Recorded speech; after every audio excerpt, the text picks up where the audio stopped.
اعوذ باللہ من الشیطان الرجیم بسم اللہ الرحمن الرحیم الحمد للہ رب العالمین وصلی اللہ علی محمد وآلہ الطیبین الطاہرین اما بعد فقد قال اللہ الحکیم فی القرآن المجید بسم اللہ الرحمن الرحیم ثم بعثناکم من بعد موتکم لعلکم تشکرون۔ سورہ بقرہ کی یہ آیہ مبارکہ ہے کہ جس کی تلاوت کرنے کا شرف بندے نے حاصل کیا۔ معزز سامعین کرام، آپ کو اطلاع دے دوں کہ آج کا موضوع رجعت ہے۔ رجعت کے لغوی معنی واپس آنا اور پلٹنے کے ہوتے ہیں۔ رجعت یعنی مرنے کے بعد پھر اللہ انسان کو کسی ضروری کام پہ دنیا میں بھیجتا ہے تاکہ وہ کام مکمل طریقے سے پائے تکمیل تک پہنچ جائے۔ عزیزان محترم، اللہ نے دین اسلام کو بنایا۔ یہی دین اسلام سچا اور حقیقی دین ہے جس کی تبلیغ کے لیے اللہ نے جناب آدم کو بھیجا، جناب نوح کو بھیجا، جناب ابراہیم، جناب اسماعیل، جناب شیس، جناب ہود، جناب صالح، جناب موسیٰ اور جناب عیسیٰ، اور آخر میں ہمارے محمد مصطفیٰ صلی اللہ علیہ وآلہ وسلم ہمارے پیارے نبی کو دین اسلام کی ترویج کے لیے بھیجا۔ عزیزان محترم، سارے انبیاء کرام آتے رہے اور دین اسلام کے احکام پہنچاتے رہے۔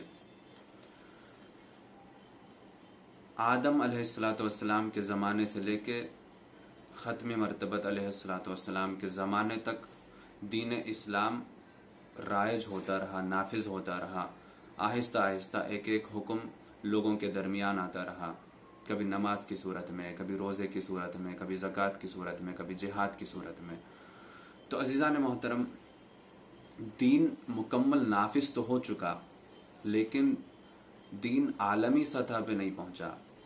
عالمی سطح پہ پہنچنے کے لیے حکومت درکار ہے۔ جب تک ائمہ اہل بیت علیہم السلام، انبیاء کرام علیہم السلام حکومت نہیں کریں گے، صحیح طریقے سے دین لوگوں تک نہیں پہنچے گا۔ اب جو دین پہنچا وہ صرف ہمارے گھر کے حد تک پہنچا، ہمارے معاشرے کے حد تک پہنچا، ہمارے قبیلے کے حد تک پہنچا، لیکن دین کو اللہ پوری دنیا میں پہنچانا چاہتا ہے۔ یہیں سے ہمیں رجعت کی اہمیت کا اندازہ ہوگا۔ عزیزان محترم، رجعت اسی لیے رکھا گیا کیونکہ اللہ دین کو مکمل طریقے سے عالمی طور پہ پورے دنیا میں پہنچائے۔ اسی لیے ائمہ علیہم السلام جب رجعت میں آئیں گے تو وہ حکومت کریں گے۔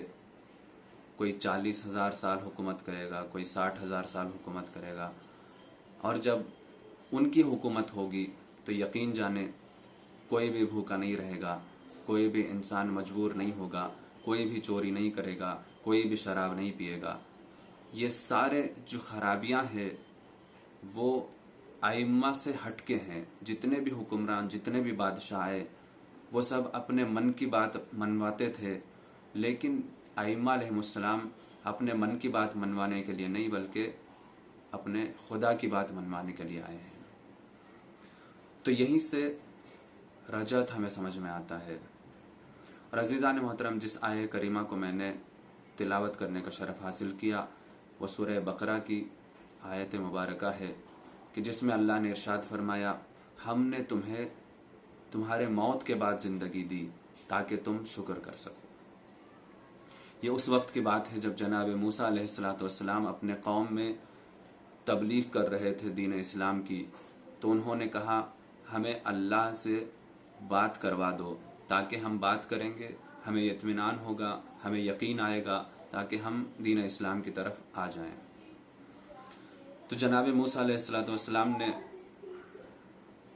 ان کو لے جانے کی تیاری تو کی، لیکن کہا میں ساروں کو نہیں لے کے جاؤں گا، آپ کے پاس جو مخصوص افراد ہیں، جو عابدین ہیں، جو نیک عمل کرتے ہیں، جو متقی حضرات ہیں، ان میں سے میں بہت مختصر لوگوں کو چنوں گا اور کوہ طور پہ جا کے اللہ سے بات کرواؤں گا. جب اللہ بات کرے گا تو تم یقیناً دین اسلام کو قبول کر لو گے.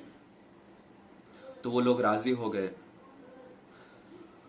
لاکھوں کا مجمع تھا، اس میں سے 70,000 چنے، پھر 70,000 میں سے 700 چنے، پھر 700 میں سے 70 افراد چنے. پھر یہ مختصر قافلہ لے کے جناب موسیٰ کوہ طور پہ پہنچے، اور تو کوہ طور پہ پہنچنے کے بعد اللہ سے راز و نیاز کرنے لگے، اللہ سے گفتگو کرنے لگے.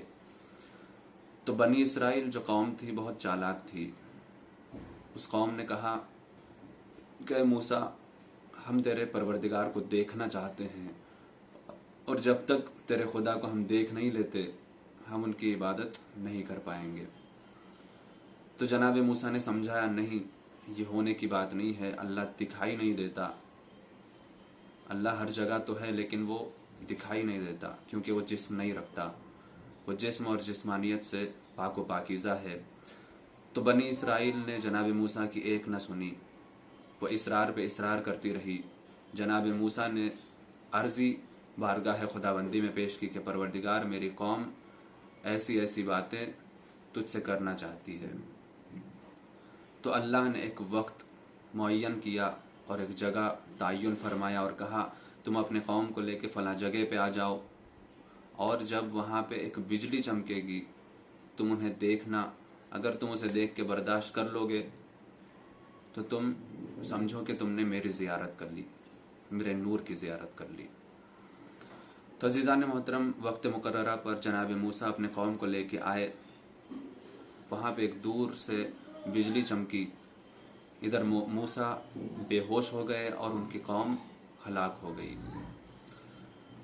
تو عزیزان محترم، جب اللہ نے سارے لوگوں کو ہلاک کر دیا، جب جناب موسیٰ کو افاقہ ہوا غش سے، تو پروردگار کی بارگاہ میں ہاتھوں کو جوڑ کے کہا پروردگار، میں اب قوم کو کیا منہ دکھاؤں گا؟ لوگ یہی سمجھیں گے کہ یہ لوگوں کو میں نے قتل کر دیا ہے. تو جناب موسیٰ کی فرمائش پہ خداوند کریم نے، رحمان و رحیم نے موسیٰ کی قوم کو زندگی عطا فرمائی.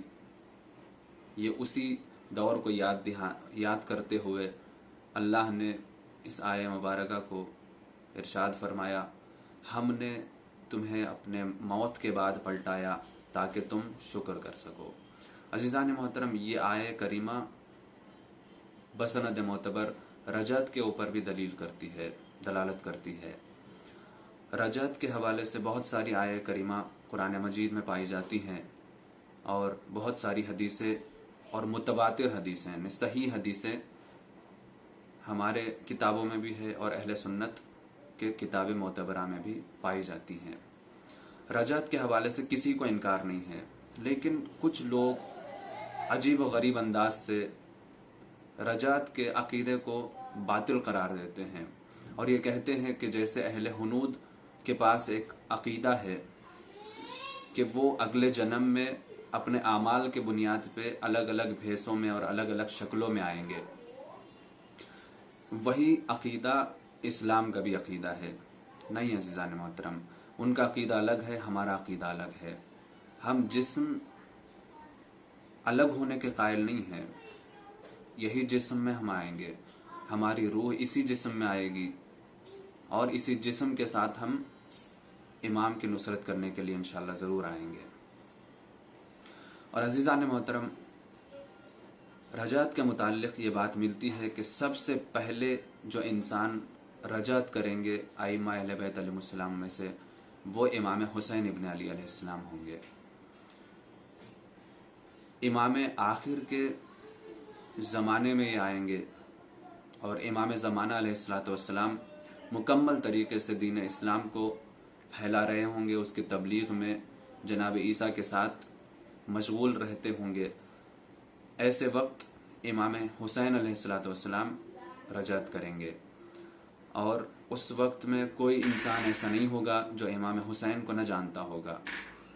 امام حجت علیہ السلام مکمل طریقے سے امام حسین کی معرفت کروا چکے ہوں گے.